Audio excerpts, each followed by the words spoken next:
Ja, und diesen Jesus wollen wir tiefer kennenlernen, wie Stefan schon gesagt hat.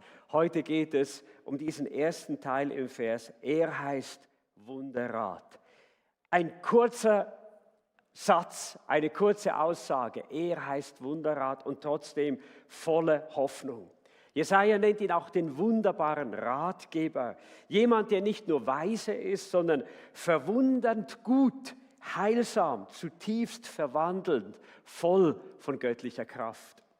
Und brauchen wir nicht alle in unserem Leben einen Ratgeber?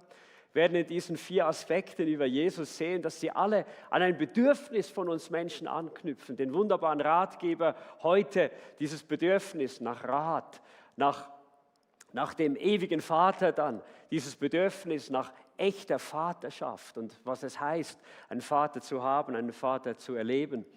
Den Friedefürst, den wir alle brauchen. Wir brauchen ihn persönlich in unseren Beziehungen und natürlich auch den Gottheld, diesen starken Gott zu wissen. Wir dürfen den kennen, der alle Macht hat im Himmel und auf Erden. Nun brauchen wir nicht alle Rat in unserem Leben. Das sind Situationen, manchmal am Arbeitsplatz, die uns fordern, wo wir unsicher sind, welches ist der richtige Weg. Es gibt Beziehungsfragen, die uns überfordern, wo wir denken, hey, wenn ich einen guten Rat hätte. Christen, die sich fragen, hey, wie kann ich meinen Glauben begeisternd weitergeben? Schicksale, die plötzlich an unser Leben kommen, gesundheitliche Situationen, ein Unfall und das Leben ist nicht mehr, wie es vorher gewesen ist. Und die Liste könnten wir unendlich verlängern. Momente in unserem Leben, wo wir fragen, oh Gott, was soll ich tun? Wie geht es weiter? Was ist dein Weg? Und wir sagen ja schon im Volksmund, guter Rat ist teuer oder ist wertvoll, ist eben kostbar. Und so möchte ich diese Bibelstelle nochmals lesen. Uns wurde ein Kind geboren, uns wurde ein Sohn geschenkt. Es geht mit diesem Geschenk los. Auf seinen Schultern ruht die Herrschaft. Er heißt wunderbarer Ratgeber.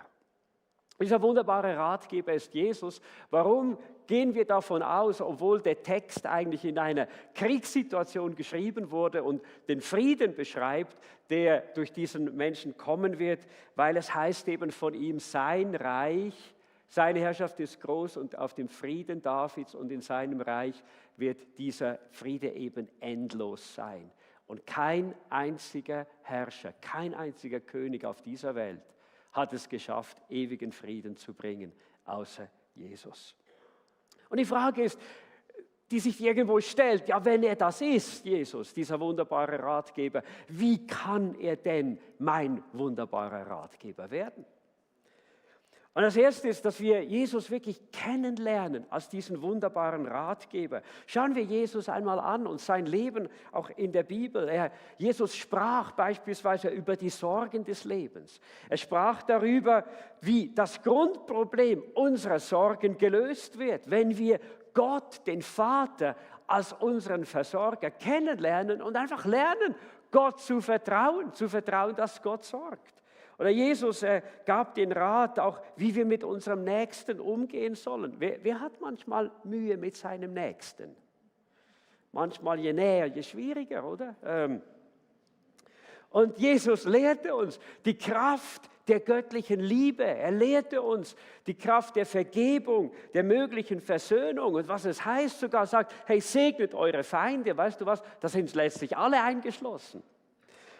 Oder er sprach zu den römischen Soldaten, gab ihnen einen Rat, als sie kamen, was sollen wir tun?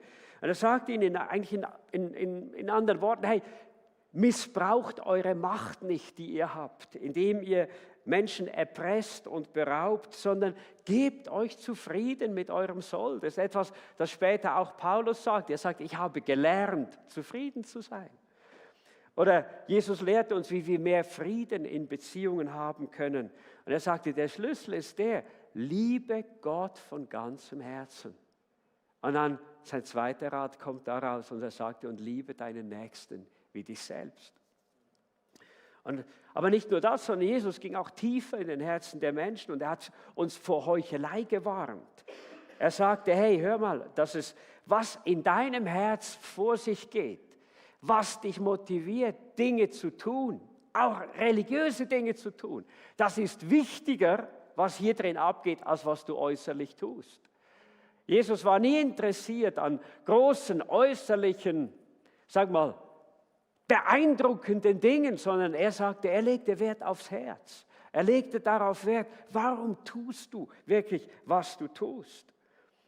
Und so sagte er in seiner berühmtesten Predigt, glücklich oder selig sind, die reinen Herzens sind. Oder Jesus gab uns den Rat, wenn du groß sein willst, wenn du jemand sein willst auf dieser Welt, hier ist der Rat, wie du dorthin kommst. Er sagte, lerne Demut. Wer unter euch der Größte sein will, sagte Jesus, der sei euer Diener. Wow. Würde ich sehr gerne gewissen Regierungsleuten heute weitergeben. Und er beantwortet diese große und wichtige Frage in unserem Leben, hey, wie können wir letztlich glücklich, wie können wir erfüllt leben? Und er sagt, hört, es beginnt alles, Matthäus 5,3, dort sagt, glücklich zu preisen sind die, die arm sind vor Gott, denn ihnen gehört das Himmelreich. Und wisst ihr, ich denke so, das ist ja der Eintritt in das Reich Gottes, dass wir uns unserer geistlichen Armut bewusst sind, dass wir sagen, ich brauche Gott.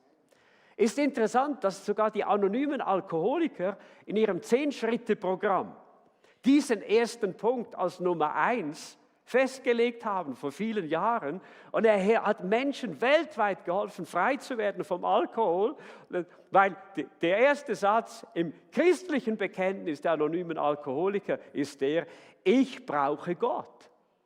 Ich brauche Gott.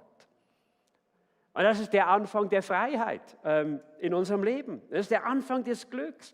Und es ist nicht immer wieder das, was wir auch erleben dürfen, wenn wir in einen Gottesdienst kommen. Wenn wir kommen mit Hunger, wenn wir kommen mit einem Verlangen, wo wir sagen, Herr, begegne mir. Ich brauche dich.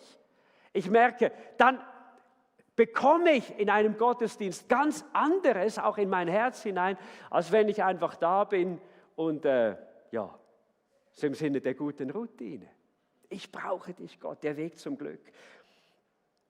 Nun, wie kann Jesus unser wunderbarer Ratgeber werden? Ich möchte an ein altes Bibelwort anknüpfen aus Sprüche 3. Es heißt hier drin, vertraue von ganzem Herzen auf den Herrn. Verlass dich nicht auf deinen Verstand. Denke an ihn, was immer du tust. Dann wird er dir den rechten Weg zeigen. Bilde dich nichts auf deine Weisheit ein, sondern fürchte den Herrn und meide das Böse. Und ich meine, dass in diesem Vers, das ist eine Predigt in sich eigentlich schon, ist ein beliebter Trauvers übrigens, und darum habe ich ihn immer wieder auch einmal darüber gepredigt. Aber es geht eigentlich zuerst einmal um Folgendes. Er sagt, hey, hör mal, vertraue auf diesen Herrn. Ich habe uns heute Morgen Jesus vorgestellt, nur ganz wenige Facetten. Aber wisst ihr, ich denke, wenn ich all diese Dinge weiß, wie Jesus Rat gegeben hat und wie sein Rat eben wunderbar ist, dann löst das etwas in meinem Herzen aus. Diesem Jesus will ich vertrauen. Vertraue ihm vom ganzen Herzen. Und je mehr wir Jesus kennenlernen, weißt du was, desto weniger müssen wir unserem Herzen sagen, vertraue ihm doch, sondern je besser wir ihn kennenlernen, desto mehr sagen wir, ich will dir vertrauen, ist das Beste, was ich machen kann. Ich will gar nichts mehr anderes als dir vertrauen. Und dieses Vertrauen in Jesus ist etwas, das in unserem Leben eben wachsen soll. Es ist etwas, das zunehmen soll. Es ist etwas, wo wir zu einer Überzeugung kommen. Und ich meine wirklich Überzeugung, nicht nur ein Bekenntnis, wo wir sagen, Jesus ist das Allerbeste und der Wichtigste in meinem Leben. In Psalm 73 heißt es so, du wirst mich nach deinem Rat leiten und mich schließlich in Ehren aufnehmen. Wen habe ich im Himmel außer dir? Du bist mir wichtiger als alles andere auf der Erde. Wenn du willst, dass Jesus dich leitet, beginnt es mit diesem Vertrauen. Und dann geht es aber weiter in diesem Vers, können vielleicht nochmal zurückblenden, dann heißt es, denke an ihn, eben was immer du tust. Denke an ihn, was immer du tust. Wisst ihr, wovon das spricht? Es spricht von einer Beziehung. Jesus ist nicht wie Black Friday. Kreditkarte angeben, ein Schnäppchen machen und dann kommt es dann irgendwo nach Hause geliefert. Sondern Jesus, was er sucht, ist eine Beziehung. Denke an ihn, was immer du tust. Weißt du, das spricht davon, dass wir in dieser täglichen Verbindung mit Jesus leben. Es spricht davon, dass wir sagen, in unserem Leben wir eine Grundfrage haben, mit der wir durch den Tag gehen. Jesus, was möchtest du? Was ist dein guter Plan? Was ist dein guter Rat? Und Hand aufs Herz. Habt ihr nicht auch schon oft Dinge erlebt, wo ihr sagtet, hat dich doch vorher Gott gefragt? Manchmal sind es so kleine Dinge. Irgendeine dumme Aussage zu Hause. Du sagst, hat dich doch besser gelesen. Denke an ihn, was immer du tust. Und dann sagt er aber auch, eben bilde dir nichts auf deine eigene Weisheit ein. Das heißt, was heißt das für uns? Das heißt, dass wir Gott ernst nehmen. Es bedeutet, dass wir seinen Rat als wichtiger erachten als unsere eigene Weisheit. Es bedeutet, Ehrfurcht vor Gott zu haben, auf ihn hören, lernen und hören wollen. Und wisst ihr, wenn wir das vor Augen haben, dieses Vertrauen, diese Beziehung, dieses Hören wollen, dann kommen wir in eine Beziehung mit Gott, wo die Führung von Gott, wo sein Rat in unserem Leben zu einem natürlichen Bestandteil wird. Ich kann mich noch so gut erinnern, ich war da erst ungefähr 15 Jahre im Glauben an Jesus. Und eines Tages fragte ich Gott, sagte, Gott, woher weiß ich denn, was wirklich dein Wille ist? Woher weiß ich denn, ob du mich jetzt richtig führst? Woher weiß ich denn, dass ich mich irgendwie nicht falsch entscheiden werde? Und ich weiß noch so gut, wie Gottes Geist in diesem Moment zu mir sprach, mit einer Rückfrage an mich. Ich weiß nicht, ob du Gott auch so kennst. Manchmal stellt er mir mehr Fragen, als dass er mir Antworten gibt. Und dann fragte Gott mich, sagte, Matthias, was denkst du? Wer hat mehr Interesse, dass du den richtigen Rat bekommst? Du oder ich? Du oder ich? Und wisst ihr, dann wurde mir klar, niemand liebt mich mehr als der Herr. Wenn irgendeiner will, dass ich den richtigen Rat bekomme, dann ist es er. Und weißt ihr, was das getan hat? Es hat ein großes Grundvertrauen ausgelöst. Grundvertrauen in Gott.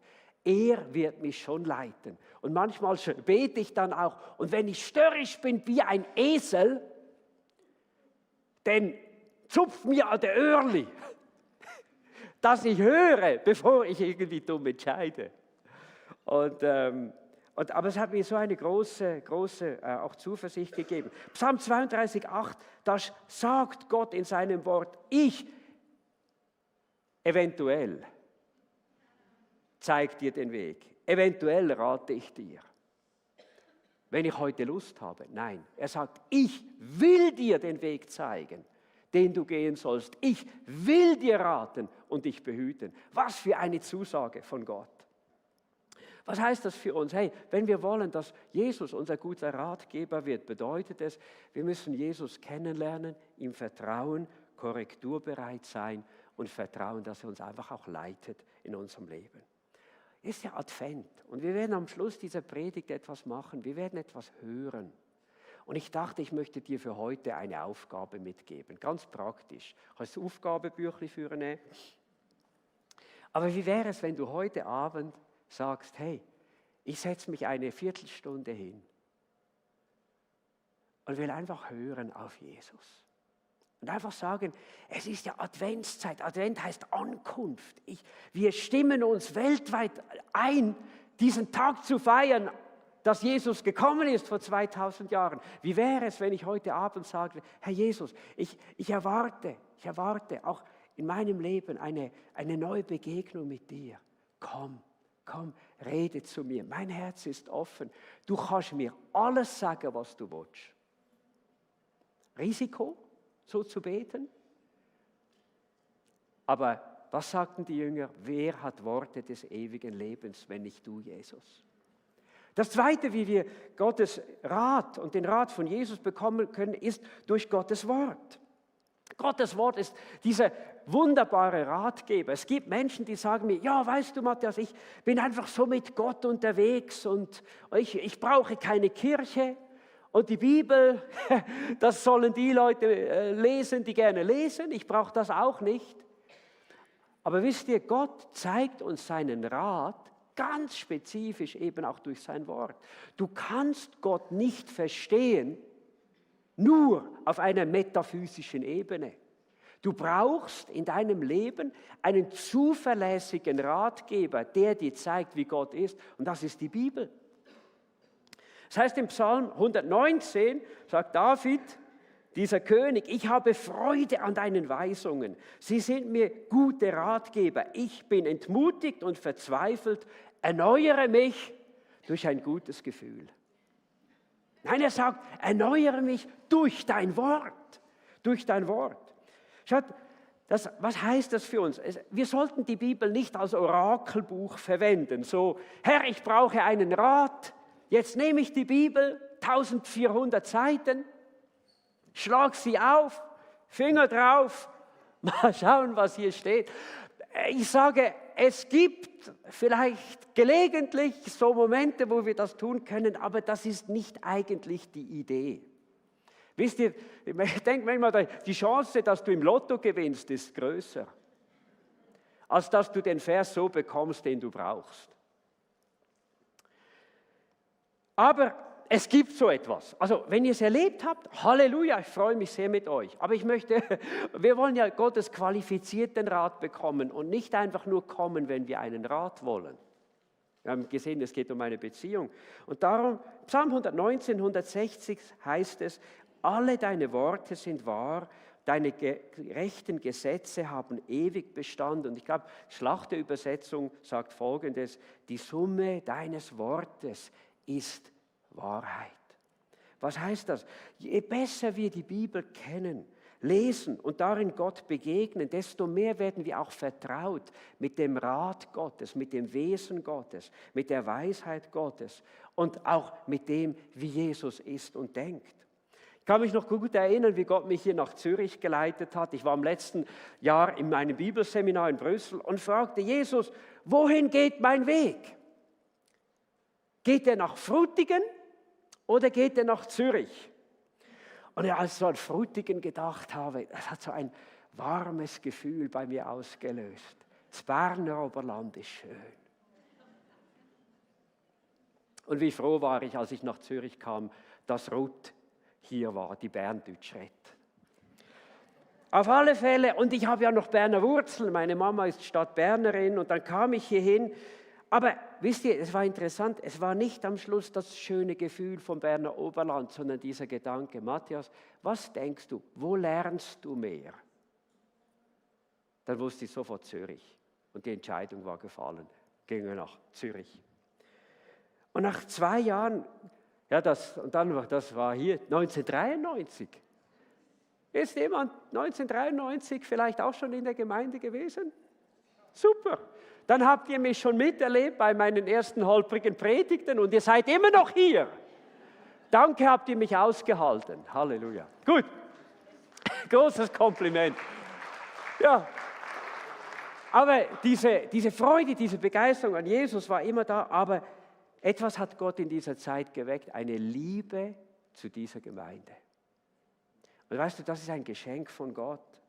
Ich habe mich dann gefragt, Herr, wohin geht es? Und wir sind ja beim Lesen der Bibel.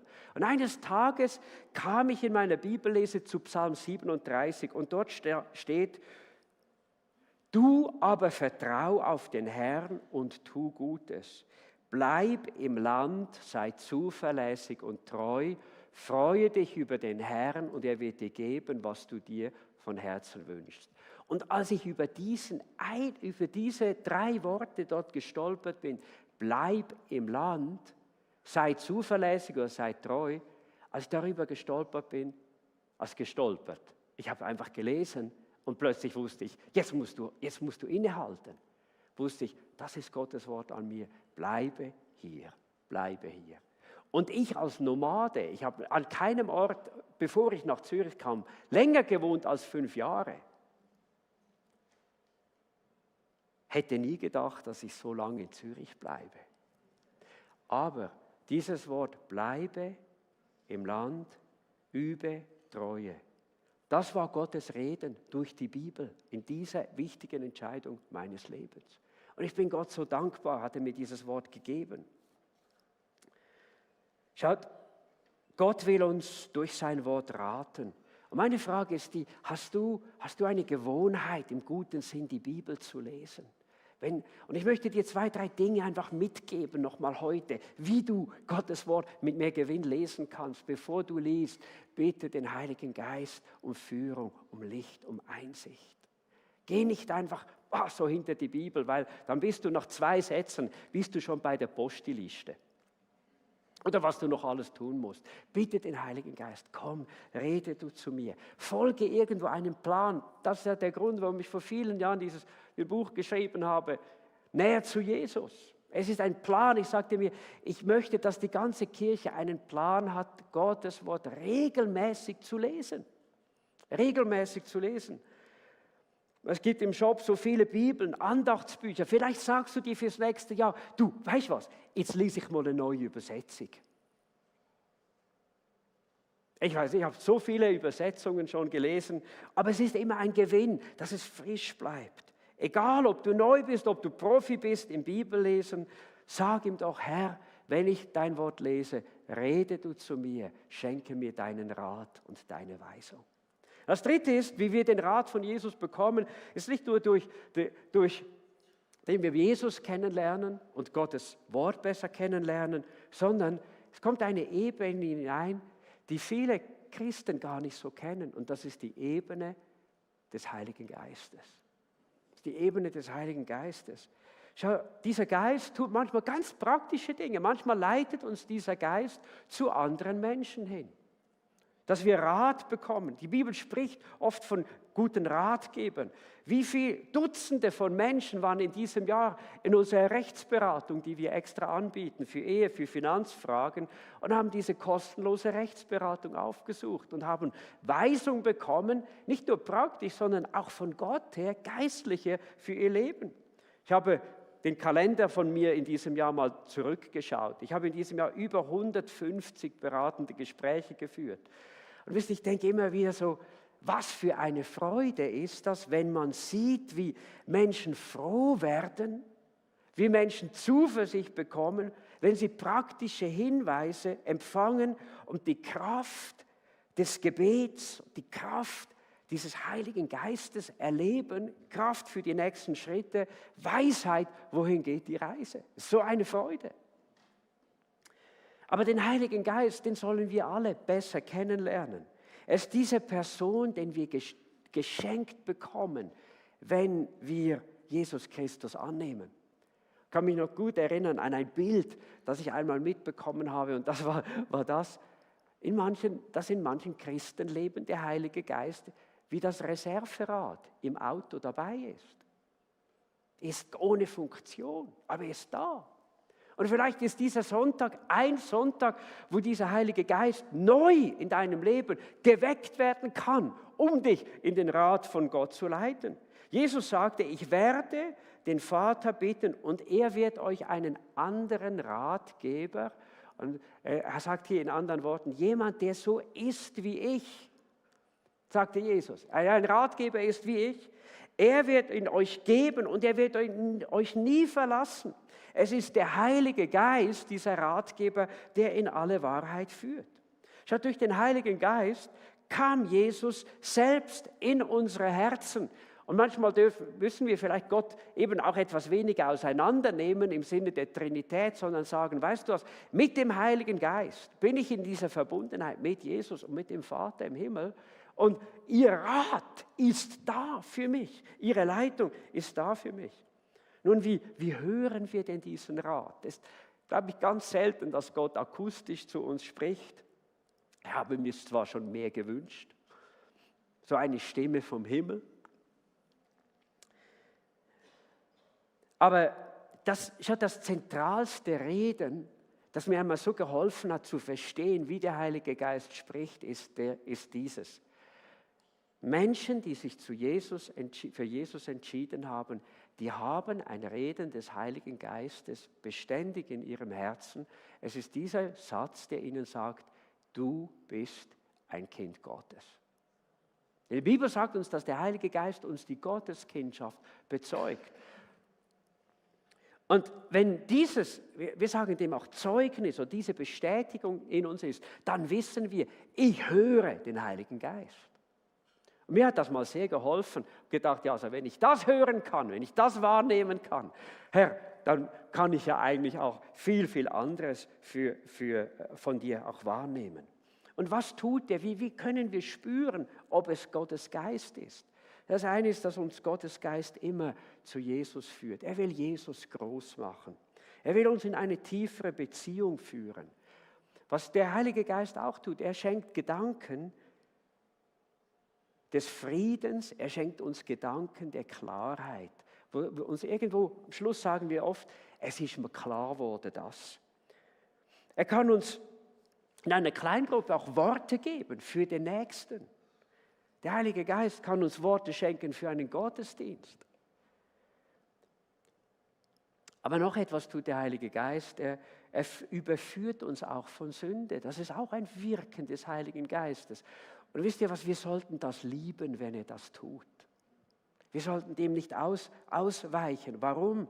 Weil wenn er uns Sünde aufzeigt, tut er das nie, um uns ein schlechtes Gewissen zu machen, sondern um uns zu Jesus zu führen, damit wir Vergebung und Erneuerung bekommen, damit wir den besseren Weg gehen können, den Weg des Lebens, verändert werden.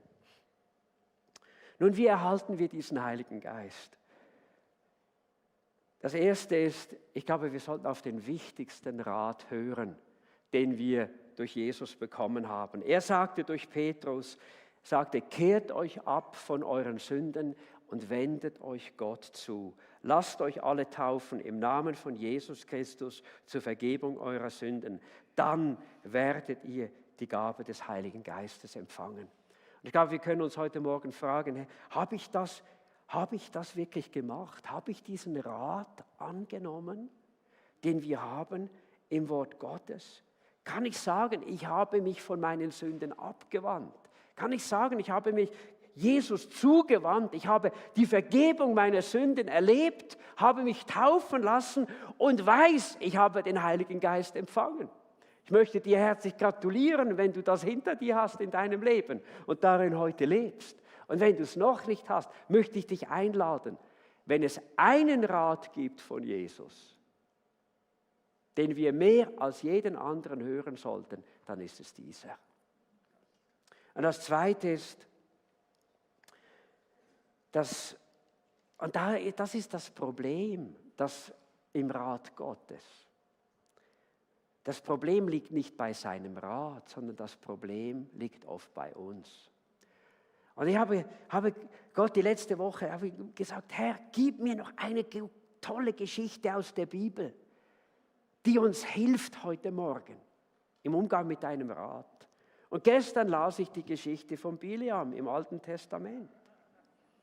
Wisst ihr, Bileam ist der Inbegriff eines Mannes, der gewusst hat, was Gott eigentlich will.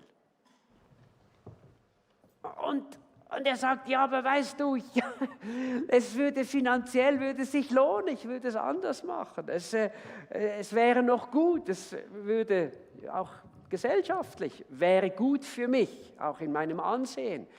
Herr, du könntest doch, lass mich doch. Und er wird eingeladen von Balak, diesem König, das Volk Israel zu verfluchen. Und Gott sagt ihm, du gehst nicht. Und er versucht mit Gott so ein bisschen zum Dealen, sagt man heute, oder? Und hin und her. Gott sagt ihm, dann gehst. Und es war interessant,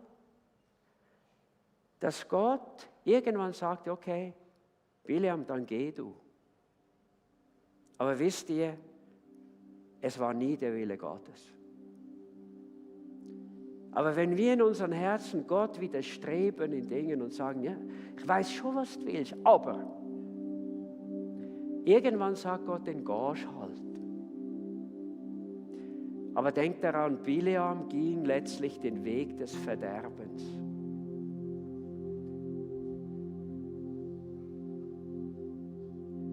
Und später, als Israel dann auch dieses Territorium einnahm, sagte Gott, tötet Bileam. Er kam um, weil er nicht auf Gott hörte. Und ich dachte so, hey, wo kann das bei uns geschehen? Wo geschieht es vielleicht bei dir, wo Gott nichts sagen darf? Wo du der Lüge des Feindes mehr glaubst, der dir sagen wird, ja, du kannst Gott nicht ganz vertrauen. Du mach selber. Gott soll dich segnen, überall dort, wo du einverstanden bist, aber dort, wo du nicht einverstanden bist, mach selber. Und wisst ihr, ist das nicht die älteste Lüge, die es gibt auf dieser Welt? Dass uns jemand betrügt und sagt, vertraue Gott nicht, sondern dort, wo Gottes Wille gegen das ist, was du möchtest, mach es selber. Und ich möchte uns heute Morgen wirklich sagen, hey, sind wir nicht dumm, dass wir der ältesten Lüge auf der Welt glauben, sondern lasst uns den ewigen, heiligen Worten von Jesus vertrauen, ihm vertrauen. Und vielleicht musst du heute Morgen etwas loslassen, wo du sagst, da darf Gott einfach nichts sagen. Da habe ich ihn nicht wirklich reden lassen. Lass es los. Gib es Gott. Nimm seine Korrektur, seine Leitung an. Vertraue ihm. Und dann glaube ich, dass Menschen hier sind, die sind hier, weil sie diesen Willen von Gott von Herzen tun möchten. Das ist ihr größter Wunsch. Und vielleicht willst du das Gott nochmal sagen an diesem Tag. Herr, ich will nicht nur deinen Rat wissen, sondern ich will zu den Menschen gehören, die deinen Rat folgen. Wie sagte es Jesus einmal?